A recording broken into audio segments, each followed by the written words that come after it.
ఇలా నేను చెప్పదలుచుకున్నా నా బీసీ సోదరులకు, నా సోదరిమణులకు, అక్కలకు అందరికీ అక్కడ డీకే అరుణ గారు ఎన్ని పార్టీలు మారింది? ఎన్ని పార్టీలు మారింది వైసా? 4-5 పార్టీలు మారిందా?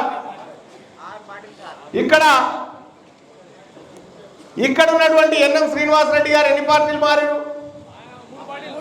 ఆయన 3 మారిండు కదా. అక్కడ కృష్ణమోహన్ గారు ఎన్ని పార్టీలు మారిండు? అవునా? ఇక్కడ కొడంగల్ కాడు ఉన్నటువంటి రేవంత్ రెడ్డి గారు ఎన్ని మారిండు? ఆయనకు శాతనైన కాడికి ఆయన 5-6 మారిండు. అవునా?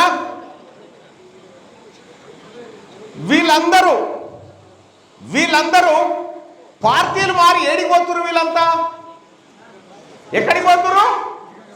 ఏడ అధికారం ఉంటే ఆడికి వెళ్ళిపోతున్నారు.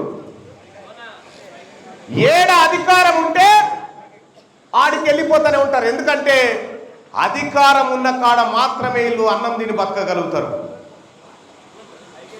ఇక మన బీసీలు ఏం సంగతే, నేను 30 ఏళ్ళ నుంచి కాంగ్రెస్ పార్టీనే, ఒక్కటి మారేది ముచ్చటే లేదు అంటాడు ఈయన. నేను 40 ఏళ్ళు అయినా నేను తెలుగుదేశం పార్టీలో ఉన్నాను, ఇగో మా పెద్దన్నట్టు చెప్పాను ఆయన. ఒక ఆయన నాది ఎర్రజెండనే, నేను దచ్చదాకా అదే అంటాడు.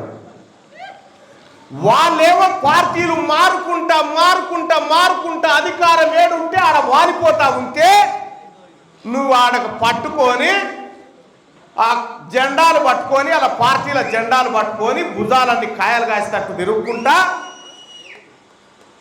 మనమా